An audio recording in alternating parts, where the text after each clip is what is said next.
네, 안녕하세요. 이진명입니다. 만나서 반갑습니다. 여러분들 다들 파주에 살고 계시죠?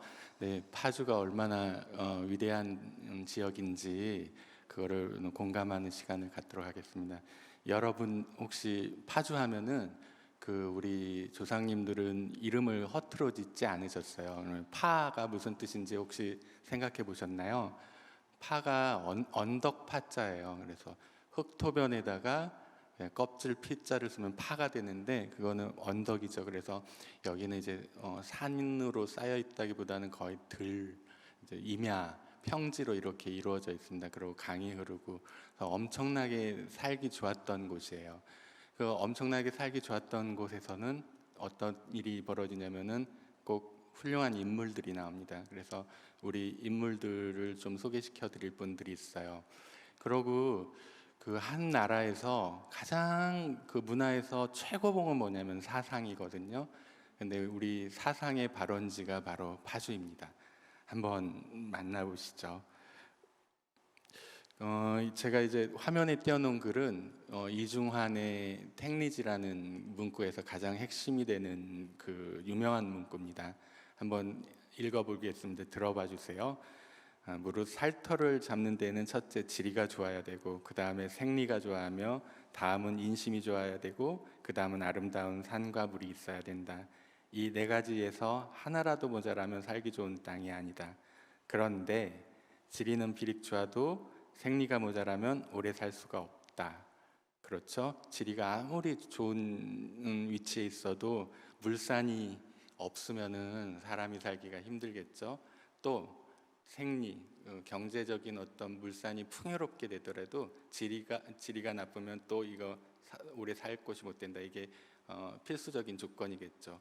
그런데 더 중요한 거는 지리와 생리가 함께 좋으나 인심이 나쁘면은 반드시 후회할 일이 있게 되고 가까운 곳에 소풍할 만한 산수가 없으면 정서를 화창하게 하지 못한다.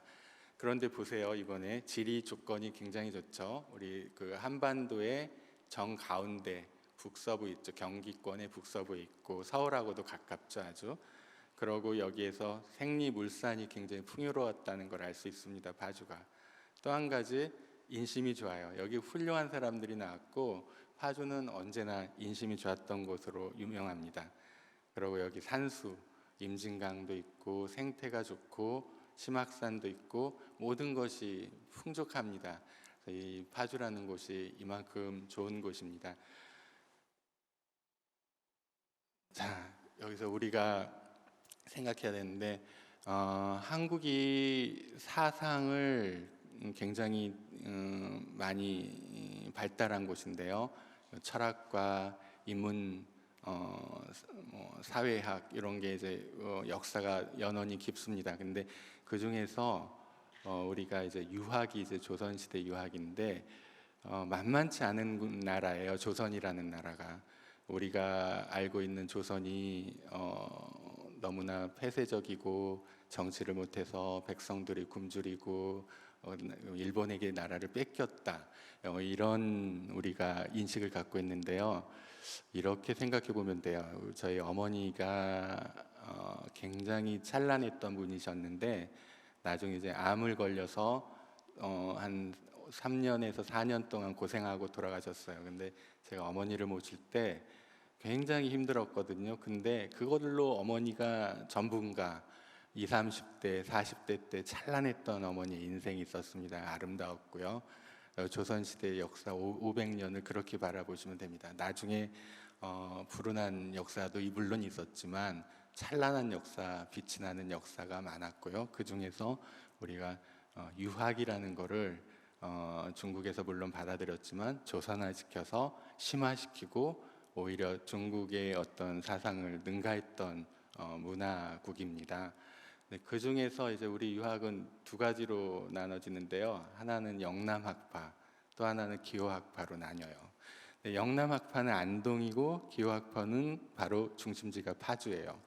나중에 보시게 될 텐데, 근데 문제는 뭐냐면은 안타까운 게 안동에서는 수많은 비용을 들이고 유교의 중심지라는 수식어를 만들기 위해서 지자체가 굉장히 노력을 많이 합니다. 그래서 연간 예산을 거의 그 굉장한 액수를 투입해서 유교 문화를 알리고 그걸 관광 인프라로 만들고 수많은 사람을 받아들여요. 근데 파주는 안동 못지않은 어떤, 안동에서는 퇴계가 나왔고요, 파주에서는 율곡이 나왔습니다. 그래서 그런 위대한 고장인데 유학에 대해서 조금 우리가 도외시하는 거가 많이 마음이 아프거든요. 그것도 우리가 앞으로 더 자원으로 개발하고 더욱더 탐구를 해야 됩니다. 일단 방촌 황희라는 분이 있는데, 이 황희정승 여러분들 다 아시죠? 이분이 세종 때 활약했던, 우리 옛날에 위인전에서 많이 봤던 그런 정승이잖아요. 대정승이죠. 이분이 파주 분입니다. 이런 연원이 이제 파주부터 시작해요. 이제 여기 황희정승의 정자, 이것도 방구정이라고 유명한 게 이제 아직 남아 있죠. 이런 데도 이제 여러분들이 한번 가봐서 황희정승의 이제 숨결을 한번 느껴보셔야 됩니다. 그리고 여러분들 잘 아시는 이제 율곡이인데요. 이분은 이제 고향이 강릉으로 되어 있습니다. 그래서 우리가 강릉분이라고 알고 있는데, 외가가 강릉이고요, 친가는 파주였어요. 그래서 이제 이분이 어렸을 때 강릉에서 좀 지내다가 어머니하고 함께, 왜냐하면은 어머니 쪽이 더 잘 살았거든요, 아버지 쪽보다. 그래서 강릉에서 좀 유년기를 보냈는데 나중에 이제 파주로 돌아옵니다. 그래서 이제 정계 나갈 준비도 하고 학술에 이제 연원을 따지고 심화시켰던 곳이 바로 파주예요. 그러고 이제 율곡이하고 또 베스트 프렌드가 있습니다. 이게 우계성혼이라는 분이에요. 이분도 어마어마한 학자입니다. 이분이 이제 우계성혼하고 율곡이희, 그 다음에 또 하나 보실 분이 구봉송익필이에요. 이 세 사람이 바로 삼현이라고 해서 우리나라 기호 유학의 선구자고 심화시켰고 이거를 거의 집대성하신 위인들입니다. 네, 이분들이 다 파주 출신이라는 거죠. 놀라운 거예요. 우리 조선왕조를 이끌었던 사상 연원이 이제 보통 서인인데, 서인 중심으로 되어 있는데, 그 서인들의 어떤 사상을 이 세 사람이 다 만들었다고 보시면 돼요. 간단하게 이 학술이 너무 어려워가지고 나중에 조금씩 설명해 드릴게요. 그래서 파주에는 이제 이 유적이 남아 있습니다. 그래서 자운서원을 비롯해 가지고 율곡의 묘역도 있고 가족 묘역도 있고, 그 다음에 율곡 기념관도 있습니다. 여기를 한번 가보셔야 될 것 같습니다. 그러니까 공부를 하고 우리나라 역사에 관심 있는 분들은 거의 마음 떨리는 어떤 메카 같은 곳이에요. 그래서 이런데 한번 다녀보시면은 좋으실 것 같습니다. 이제 이게 묘소죠. 그다음에 다같이 자운서원의 모습입니다. 그래서 비교적 잘 보존돼 있는데, 여기가 이제 안동에 가면 도산서원 같은 데서 수많은 관광객들이 올림을 합니다. 근데 여기 자운서원은 그만큼 알려지지 않았어요. 근데 이게 홍보의 차원이 문제인 것 같아요. 그래서 자운서원의 어떤 중요성을 부각시킬 필요가 있습니다. 그 다음에 이제 파산서원이라고 우계성원의 위패를 모신 사당도 있죠. 놓칠 수 없는 곳입니다. 우계는 이제 그 후손들이 이런 우계 재단, 문화재단을 만들어 가지고 학술 대회를 늘 하고 이 학술지를 늘 발간을 해가지고 우계학을 굉장히 연구하고 있습니다. 이런 것도 관심을 가지고 한번 부탁드리겠습니다. 근데 이거는 이제 구봉송익필의 묘소인데요. 이거 딱 하나 남아 있어요. 구봉송익필은 안타깝게도 여러분들이 이제 가장 우리가 유명한 게 이제 율곡이고 그 다음에 이제 성혼인데 구봉 송익필은 사실 잘 알려져 있지 않아요. 근데 이분이 불운한 천재였거든요. 근데 이제 그 아버지의 어떤 가족의 역사 때문에 빛을 보지 못하고 숨어 살았던 분인데 이분의 그 파주 분이신데 이 아무런 유적도 남아있지 않고 그랬던 서원도 없는 게 너무 안타까워요. 그것도 한번 말씀드리겠습니다. 파주가 이제 시작되는 거는 그 아까 말했던 삼현 중에서 그 선배 중에서 청송 성수침이라는 분이 계셔요. 이분이 바로 우계 성혼의 아버지십니다. 이분의 이제 묘가라고 신도비도 이제 파주에 있습니다. 그러니까 여기도 아주 중요한 이제 문화 사적이에요. 또 여기 한번 아름다운 곳이니까 여러분들 한번 시간 내서 한번 가보셨으면 좋겠습니다. 이 청송은 얼마나 파주에서 태어나서 나중에 이제 그 청운동 쪽에 이제 청송당이라는 곳을 만들고 이제 사셨는데 이거는 뭐냐면은 이제 청송에 이제 공부하는 집이죠. 여기 이 그림을 누가 그렸냐면 겸재정선이 그립니다. 겸재정선이 청송당 그림을 3점이나 그렸어요. 그 천재 겸재정선, 우리나라 한국 회화사에서 가장 중요한 화가죠. 근데 겸재정선이 3점이나 그렸는데 하나는 국립중앙박물관에 있는 이 작품이 있고요. 또 하나는 이제 간송미술관에 소장하고 있는 작품입니다. 아주 좋은 그림이에요. 이게 점으로 이렇게 찍고 가운데 이제 집을 그려놓고 여백을 살려가지고 아주 우아하게 표현해냈죠. 근데 왜 그 겸재 같은 분이 청송당을 지었을까요? 그 그림을 3번이나 이렇게 그리면서 기렸을까요? 그걸 한번 생각해봐야 되는데 겸재정선의 스승님은 김창협 형제입니다.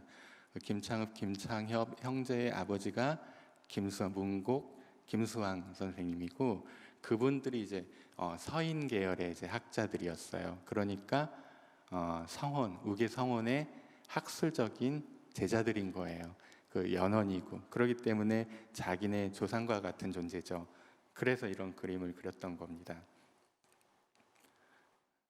자, 그러면 이제 성수침은 어떤 사람인가 보면은 이분은 이제 조광조에게 이제 공부를 배웠는데요. 조광조는 여러분들 다 아시죠? 이제 기묘사 때문에 이제 희생당하고 그 개혁 정치를 원했던 분인데 꿈을 이루지 못하고 억울하게 죽음을 맞이하게 된 그런 안타까운 분입니다. 그래서 이 조광조를 기리기 위하고 조광조의 마음을 실천하기 위해서 성수침은 정계에 나가기보다는 오히려 초야에 묻혀서 제자들 양성에 힘을 기울이다가 사셨어요. 그래서 은둔처사였어요. 근데 이분의 도학 정신이 얼마나 깊은 거냐면은 선비들의 도학 정신이 무엇일까 이걸 또 알아야 되는데 우리 내면에서 울려나오는 양심이라는 게 있어요. 근데 그 양심을 매 순간 24시간 깨어 있으면서 한 번도 어기지 않고 인의, 예지 그런 어떤 우리 마음에 있는 어떤 선한 마음을 발현시키면서 사는 그거를 도학 정신이라고 하는데 그런 학풍을 늘 추구했고 평생 무슨 어떤 정계에 진출해가지고 권력을 잡거나 이런 것보다는 사람들에게 선함을 견지해서 위기지학이라는 자기만을 위한 학문, 자기가 성인이 되기 위한 학문을 평생 하셨던 분이에요. 이분이 이제 보면은 우리나라에서 훌륭한 선비들이 늘 많았는데 우리가 아는 정몽주라든지 길재, 어떤 김숙자, 김종직 이런 분들이 이제 조광조하고 이어지고 이분의 우리 선비들의 정신을 바로 이 성수침이 받아서 이제 자기의 그 제자들을 윤항이라든지 윤직거, 윤증 이런 분들로 이제 학맥을 잇습니다. 이게 이제 우계학파가 되는 겁니다.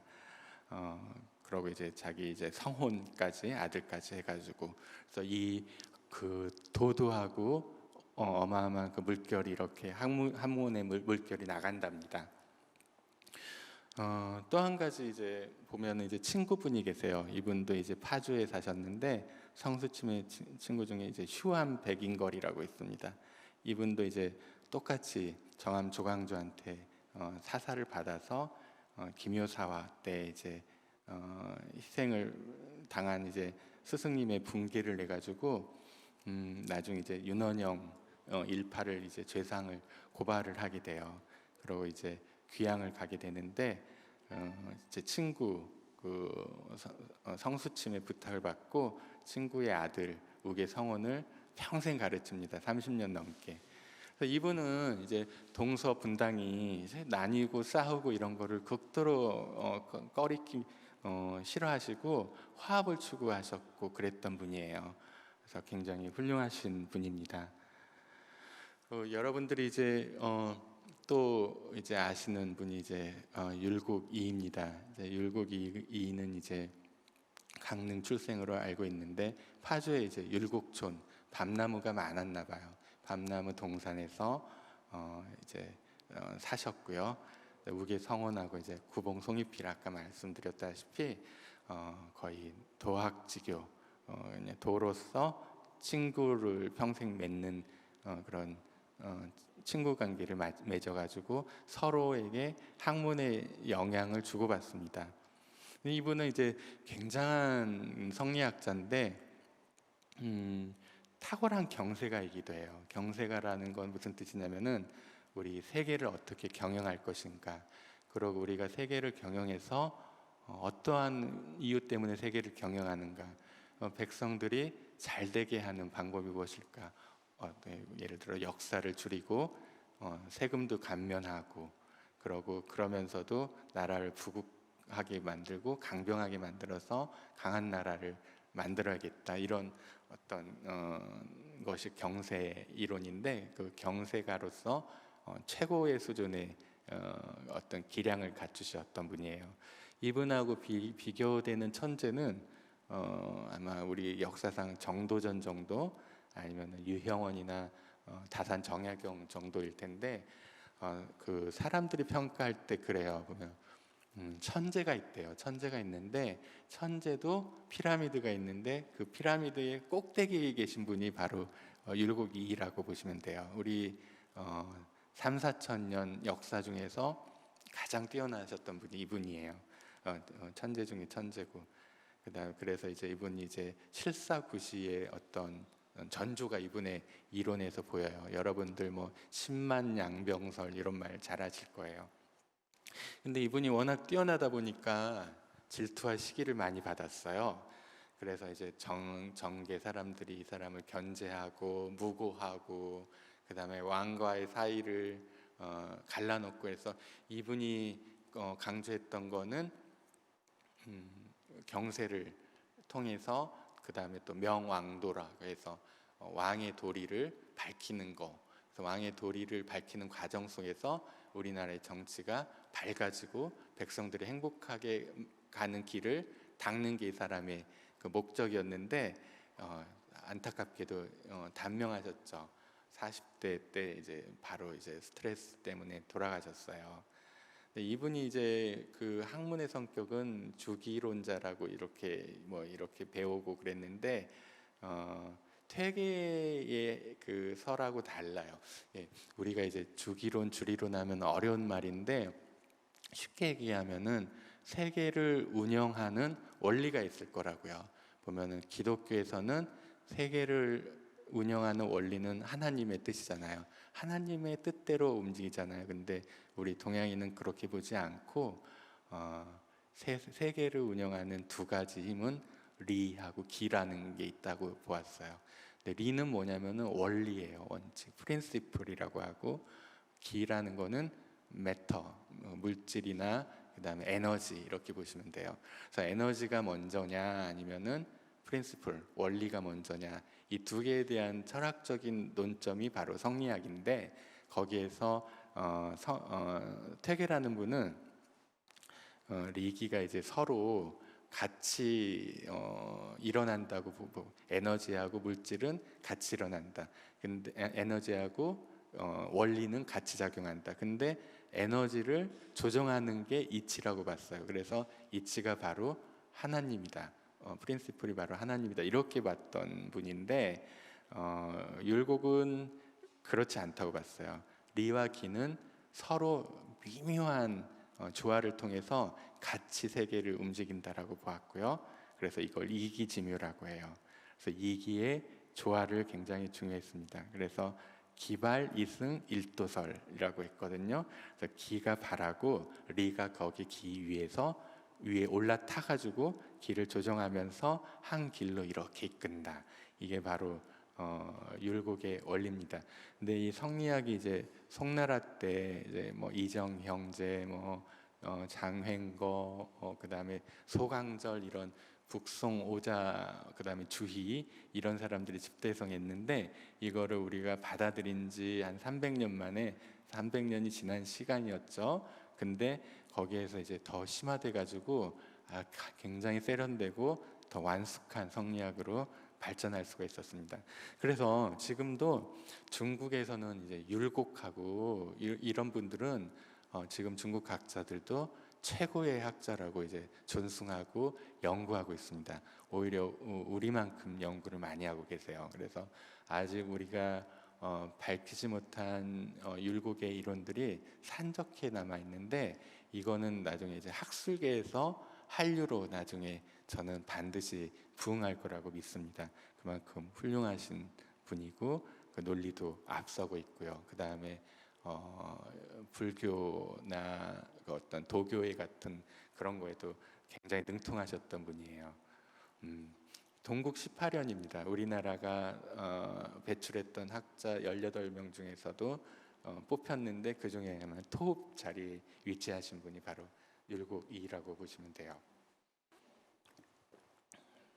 근데 우계 성원은 이제 같은 친구인데도 이분은 이제 서울에서 태어나셨지만 10살 때 이제 파주로 이사 오셔가지고 이제 평생 파주에서 사셨거든요. 아까 말씀드렸던 것처럼 휴안 백인걸에게 배웠고 구봉하고도 이렇게 친한데, 그 율곡이 정계에 적극적이었어요. 그래서 이제 선조임금이 부르면 가서 정계도 보고, 같이 개혁 사상도 계속 상소를 올리면서 개혁 정치를 계속 추진했던 분인데, 이분은 반대예요. 역시 성수침이 아주 조광조 때부터 트라우마가 있어서 성수침으로 내려오고 우리 그 정계에 대해서 약간 부정적인 마음을 가졌기 때문에 혼자서 이제 굉장히 이제 떨어져서 유유자적하게 학문을 연구하시고 스스로 이제 위기제약을 실천했던 아버지의 영향을 받아가지고 혼자서 이런 공부를 하셨던 분인데, 율곡하고 이제 도의지교를 맺어가지고 끊임없이 서간으로 교류를 하고 만나서 어떤 학문과 정치에 대해서 논의를 하고, 그 다음에 우리 그 학문의 역사 이런 거를 늘 그 토론을 하던 중에 사면수간이라는 거를 만듭니다. 이제 세 사람이 주고받았던 이 편지 내용이, 이게 철학사에서, 동북아시아 철학사에서 굉장히 중요한 자료예요. 이거를 이제 만들어 가지고 우리 조선 성리학이 어떻게 형성되어 있는지를, 그 과정과 여러 가지 토론할 있는 아젠다가 무엇이었는지 살필 수 있는 귀중한 자료인데, 그것도 만드셨죠. 이분 그 아까도 말씀드렸지만 아버지부터 이어지는 성훈하고, 그다음에 제자들 그 윤항하고, 팔송 윤항하고, 또서 윤성거, 그다음 명제 윤증, 이런 사람들 하고 이제 그 우계학파를 만들었습니다. 율곡은 약간 다른 게 이제 율곡은 이제 제자가 이제 김장생입니다. 사기 김장생이고 우암 송시열 그다음에 이제 권상하 한원진 이렇게 나가거든요. 그래서 율곡은 이제 그 노론을 형성했고요. 우계 성원은 이제 윤중으로 이어지는 게 이제 소론을 형성했습니다. 그래서 노론은 굉장히 이제 그 나중에 이제 송시열이라는 사람, 우암 송시열이라는 사람 때문에 정계 이제 메인스트림을 거의 차지하고 광해군 때 한 번 뺏겼고 그 다음에는 한 번도 뺏기지 않고 구한말까지 이제 율곡의 이제 제자들이 쭉 이어지면서 우리나라 어떤 중심 정치를 차지했는데 율곡의 뜻하고 이제 사계 김장생이 뜻이 이제 우암 송시열에서 좀 변질돼요. 그래서 우암 송시열은 무슨 송자라고 해서 굉장히 이제 칭송받기도 하지만 굉장히 우리나라를 보수화시키고 그 다음에 이제 사대주의의 어떤 표상을 만든 인물로서 이제 굉장히 이제 노론의 이론이 안 좋게 이렇게 흐르게 만든 원흉으로 묘사되기도 하고 그렇습니다. 근데 이제 우계 성원 같은 경우는 그렇지 않고 오히려 담백하고 소담하고 스스로 이제 자기의 내면을 수양하는 그런 학풍으로 발전했죠. 여하튼 뭐가 좋다 나쁘다 하기보다는 이런 어떤 사상적인 맥락이 전부 다 이제 파주에서 나왔다라는 게 굉장히 중요합니다. 이제 끝으로 보실 분이 이제 구봉 송익필인데 아마 우리나라에서 최고의 도인이 바로 이제 구봉 송익필이라는 얘기가 있어요. 이분이 이제 보면은 이제 조부가 송린이라는 분인데 할머니가 이제 좌의정을 지냈던 안당 굉장한 귀족이죠. 그분의 이제 서녀 그러니까 본처가 아니라 거기 이제 노비하고 소생이었나 봐요. 서녀. 그래서 이제 그 안당에 이제 서녀하고 결혼을 했기 때문에 그 아버지 송사련이라는 분이 보면은 서헐 때문에 신분의 제약을 받았죠. 그래서 어떤 과거 시험을 볼 수가 없는 불운에 처했습니다. 그래서 이분이 이제 보면은 잡과에 머리는 좋으시니까 아버지가 이제 잡과에 지원하셔가지고 그쪽에 이제 신분을 얻어서 이제 그냥 근근하게 이렇게 살았어요. 근데 이제 문제는 뭐냐면은 부친이 그 자기를 도와줬던 당시 실세인 이제 안처겸이라는 분을 모함을 해요. 잘못해서. 그래서 이분이 잘못돼가지고 이제 신사무옥을 일으켰습니다. 근데 이제 그 안당이라는 그 안처겸의 아들이 나중에 신원하게 돼요. 선조 때 신원하게 돼서 송사련이 이제 노비로 전락되고 도피 생활이 시작됩니다. 그래서 구봉 송익필은 그 파주로 와서 구봉자락에다가 이제 서당을 만들고 이제 도피 생활을 하고 나중에는 이제 충청도 이런 당진에까지 가가지고 신분을 숨기고 살고 그랬는데 이분이 사실은 아까 말씀드렸던 율곡이나 우계보다도 더 천재였다고 그럽니다. 이분이 이제 예학의 1인자였다고 그래요. 예학의 1인자고 이제 김장생하고 김집이라는 제자를 길러내요. 그러고 이제 그 율곡이 이제 논문을 쓰거나 어떤 글을 남겼을 때 이분이 그거는 틀렸다. 잘못된 논리다 하고 많이 교정도 해주고 도와줬다고 그럽니다.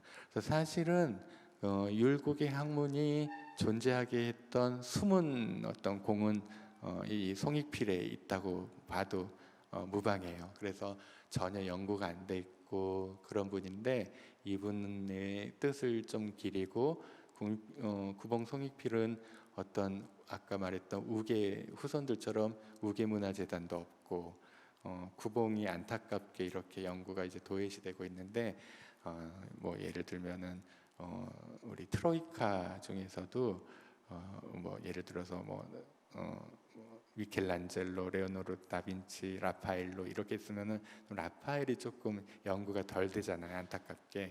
그래서 근데 라파엘을 다시 재조명해가지고 이제 미술사의 위치를 확고하게 만들었잖아요. 우리도 이제 학술사에서 송익필을 다시 부각시켜가지고 재조명할 필요가 있다는 말씀 한번 드려주고 싶습니다. 이제 성리학 유학 얘기는 다 여기까지 하고요. 또 한 가지 이제 보광사라는 절이 있습니다. 이게 이제 파주에서 있는 명사찰이에요. 이 사찰도 이제 굉장한 천년 고찰이기 때문에 우리 불교에서 엄청나게 다루는 절입니다. 이 보광사도 여러분들이 꼭 아셔야 됩니다. 이게 이제 중세 이제 신라 말 고려 초 때 남할여초라고 하죠. 그때 이제 비보사찰이에요. 그 비보사찰이라는 건 뭐냐면은 이게 이제 국가를 이제 숨어서 도와주는 어떤 공력을 드러내는 사찰이라는 거거든요. 그래서 그때 신라 말 때 성각국사 이제 도선이라는 분이 창건한 천년 고찰이에요. 그래서 여기에서 이제 이분이 이제 그 비보사찰을 운동을 했는데 전국에 있는 어떤 굉장히 기운이 좋은 산자락 그 터를 찾아가지고 거기를 사찰을 창건하고 기도를 올리고 그러면은 나라가 안정된다는 그 사상을 만드셨어요. 그래서 이제 그때 우리나라의 어떤 생각 방법들, 그 문화 이런 거를 엿볼 수 있는 어떤 사찰의 근원이고요. 또 우리 조선 후기 때는 이 절이 원당이었어요. 영조 어머니 원당이라는 거는 이제 왕실에서 소원을 빌거나 망자를 이제 기리는 어떤 절이죠. 이 영조의 어머니, 그러니까 영조의 어머니 이제 숙빈 최씨니까 얼마나 우리 드라마 동의 혹시 아시죠? 그분의 모델이 이제 숙빈 최씨인데 이분이 이제 여기 보광사에다가 이제 원당을 마련해가지고 우리 그 조선 후기의 역사를 뒤에서 영향을 주었던 절이 바로 이 보광사입니다. 그러고 이제 근대 19세기로 오면은 정원결사라는 거를 했어요. 민중들이 굉장히 힘들고 그때 19세기는 외세 침략, 그다음 정치적 혼란, 그다음 전염병 이런 게 밀란도 나고요. 그래서 굉장한 혼동기였습니다. 거기서 이제 가장 어렵게 했던 거는 외세도 아니고요. 그 다음에 전염병도 아니었고 사실은 정치적인 어떤 결속력이 없고 비전이 없다라는 게 가장 힘들었어요.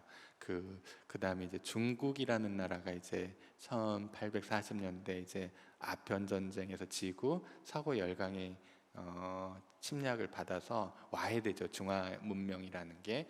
그때 조선도 그 충격을 받아서 어떤 거를 믿어야 될지 몰라서 굉장히 힘들어하고 그 힘들어했던 결과는 고스란히 민중들의 어깨에 떠밀려졌습니다. 그래서 민중들이 살기가 너무 힘들었을 때 바랄 수 있는 거는 없었어요. 그때 외세 그 종교라든지 기독교를 믿는다든지 아니면 그거에 대한 어떤 반대급부로서 동학이 나온다든지 여러 가지 이제 우리나라 종교가 나왔지만 우리 불교에서는 그 정원결사 통해서 이제 정토왕생을 우리 민중들이 꿈꾸고 이 보광사에서 뜻을 승려들하고 일반 속세에 있는 민중들이 힘을 합쳐서 극락을 만들자는 어떤 약속을 했던 약속의 메카 절이었습니다. 그래서 파주는 정신문명의 우리나라 정신문명의 수도는 이제 안동을 두는데 저는 감히 얘기하는데 수도는 두 개가 있어도 좋다고 봐요. 그래서 파주도 우리 정신문명의 수도가 될 수가 있습니다. 그래서 파주는 가지고 있는 유산이 굉장히 많은데요. 그 중에 하나 모든 문화가 뿌리가 있고 꽃이 있다면은 그 꽃은 최고봉은 바로 학문이거든요. 그 학문을 갖고 있다라는 게 너무 파주에서는 굉장히 자랑스러운 일일 것입니다. 그 학문도 3대 트로이카, 우리나라 학문의 역사 중에서 가장 뛰어나다는 3명의 현인이 여기 출신이라는 거 놀라운 일입니다. 어떤 같은 시대에 그것도 한꺼번에 쏟아져 나왔던 거는 있을 수 없는 일이에요. 그거가 이제 파주의 자랑거리입니다. 그래서 그거를 이제 모르시는 것 같아서 얘기했고, 우리나라 절, 사찰, 불교의 역사도 파주가 굉장히 중요한 곳이라는 점을 지적하겠습니다. 자, 이제 우리 이제 현대로 좀 넘어와서 보면은 지금 이제 파주시의 이제 인구가 어떻게 진행돼야 하는가를 보면은 이제 60년대부터 90년대까지 큰 변동이 없어요. 그냥 18만 명에서 머물다가 2000년대 아마 이제 이게 노무현 정부, 김대중 노무현 정부였는데, 그때 이제 북한하고 조금 전쟁의 위험성을 좀 줄이고 북한하고 좀 약간 관계가 좀 좋아지죠. 그때부터 이제 인구가 이렇게 늘어나는 추이를 바라보실 겁니다. 그리고 쭉 가다가 2008년 되면은 이제 좀 그 증가 속도가 좀 떨어지죠. 그래서 지금 딱 와서 이제 인구가 이제 33만에서 한 40만 정도 추정이 되고, 그 다음에 이제 가구 수는 13만 가구 이렇게 돼 있습니다. 근데 이제 이게 나중에 보면은 파주라는 곳은 우리가 보면은 절충지라고 하죠. 절충지가 중요한데, 바다하고 육지하고 절충지가 이제 갯벌이라는 게 있고 다 그런 건데, 그 나중에 우리가 반드시 이거는 뭐 경제적인 논리든 정치적 논리든 떠나서 우리가 남북이 이제 교류를 하고 화해를 하고 협력을 해야지만 살 수가 있어요. 국제 정세는 나날이 힘들어지거든요. 그 지금 중국하고 미국하고 미중 갈등 사이, 그 다음에 또 일본이 이제 마지막으로 발악을 하고 있고, 그다음에 유럽도 이제 갈등이 있고, 어느 하나 그 쉬운 현상이 없고, 그다음에 글로벌 과잉이라는 게 있는데, 이게 뭐냐면은 그 전 세계에서 모델을 농업이나 뭐 여러 가지 뭐 따지지 않고 다 2차 산업 생산을 하려고 하다 보니까 물량이 이제 과잉하게 돼서 글로벌 과잉 때문에 지금 미중 갈등이든 모든 게 다 생기는 거예요. 우리도 갈등이 그 첨예해지고 경쟁이 심화되고 이런 모든 게 다 그런 원인이 있거든요. 근데 여기서 보면은 우리나라가 그 기술력하고 이런 게 첨단을 갖고 있는데, 아직 일본하고는 따라잡았다고는 할 수가 없고, 그리고 이제 중국은 쳐들어오고 있고 밑에서, 그리고 미국도 지금 혼란기고 이런 상황인데, 그리고 우리는 이제 임금을 맞추다 보니까 모든 공장이나 산업기지를 동남아 쪽으로 다 빼돌렸잖아요. 근데 여기에서 보면은 그 너무 그때마다 소요 비용이 많이 발생을 해요. 근데 북한이라는 곳은 사람들이 이제 문맹률이 없고요. 교육 수준이 굉장히 높다고 그럽니다. 고등학교 이상 다 무료로 다 나오고요. 그러고 이제 그 우리나라가 사람들이 IQ가 그 세계에서 1등, 2등이에요. 물론 이제 홍콩이 높은데, 홍콩은 조금 인구가 적은 거를 감안하고 5천만 이상 국가 중에서 IQ가 제일 높은 나라는 한국이에요. 그래서 한국 사람들이 머리가 제일 좋은데 북한 사람들도 머리가 좋대. 오히려 우리보다 더 좋다는 설도 있어요. 근데 그 사람들에게 이제 공단을 개방을 하고 우리 산업기지가 가면은 너무나 좋고, 그 다음에 러시아의 가스도 들어오게 되고, 그러면 우리나라는 정말 대박이 나는데, 그 1차적인 어떤 도시가 이제 개성을 개방을 하게 될 텐데, 그렇게 되면은 배후 도시로서 가장 혜택을 보는 곳이 바로 파주예요. 그래서 파주는 엄청난 가능성의 땅입니다. 그래서 이제 길이 열리고 대륙 이제 부산부터 저기 유럽까지 이 철도가 놓이게 되면은 거기서 최고의 그 수혜를 누릴 곳이 바로 파주로 예상이 됩니다.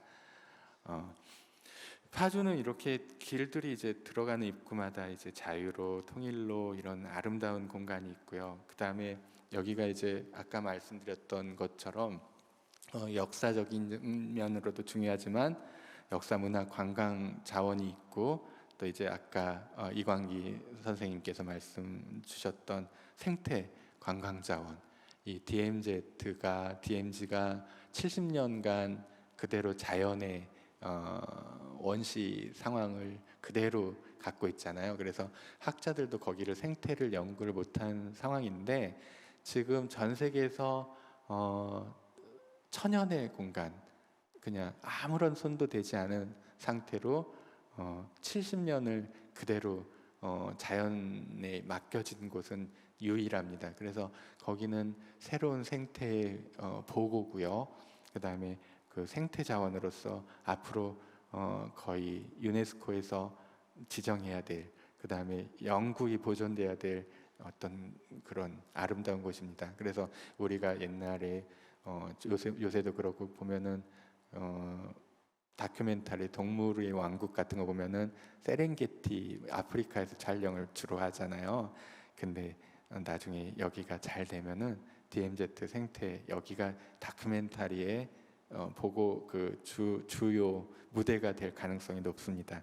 그리고 우리가 이제 지금은 이제 안보 관광 자원도 있죠. 통일 전망대도 있고 또 하나는 파주가 뭐냐면은 해리도 있고 그다음에 이제 출판 단지도 있고 그래서 문화 현대 문화의 어떤 중심 역할을 하고 있습니다. 그래서 지금 보면은 모든 게 이제 서울에 몰려 있고 문화 중심지가 있는데 파주는 앞으로 이런 가능성이 더 열려 있는 곳이에요.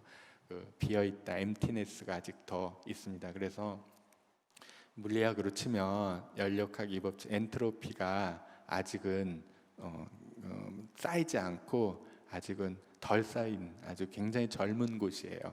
아주 그 앞으로 가능성이 많이 있고 이제 문산부터 해서 일산하고 김포하고도 가까워가지고 서울하고도 가깝고 그래서 북한하고도 있고 그래서 통일 도시로서의 그 가장 중요한 곳으로 부각되는 점이 그렇습니다. 왜냐하면은 이제 남북이 교류를 하고 이제 인적 왕래가 교류되고 문화가 교류가 되면은 일단 절충지가 필요하거든요. 평양과 서울로 다이렉트로 가진 않고 일단 여기에서 사람들이 왔다 갔다 하면서 살게 되는 1차적인 조건으로서 여기 파주가 유력합니다. 그래서 여러분들이 이제 희망을 갖고 파주를 지켜보시고 어떤 파주를 만들 것인가 이런 상상력은 시민들이 파주에 대한 어떤 무한한 상상력을 제공해 주셔야 돼요. 그게 파주시하고 행정에서 이제 정책이 입안돼 가지고 실현되고 국회에서 통과되면서 여러 가지 정책들이 보완될 겁니다. 그 실행될 겁니다. 그 예를 들면은 제가 이제 꿈꾸는 파주는요 뭐가 있냐면은 여기가 안보, 역사, 그다음에 생태, 문화 이게 있는데 또 하나가 뭐냐면은 이제 LG 디스플레이 공장이 있다시피 첨단까지 들어와야 된다고 봅니다. 그래서 이제 첨단이 돼야지 사실은 북한도 그 혜택을 받을 수가 있거든요. 그런 점이 있습니다. 그래서 지금까지 그 우리가 이제 그 군사도시, 접경도시 해가지고 그 우리 전 국토 중에서 서울하고도 이렇게 가까운데 군사적인 이유 때문에 파주가 그나마 지대, 땅값, 집값이 가장 저렴한 편에 속한다고 그래요. 농토도 그렇고.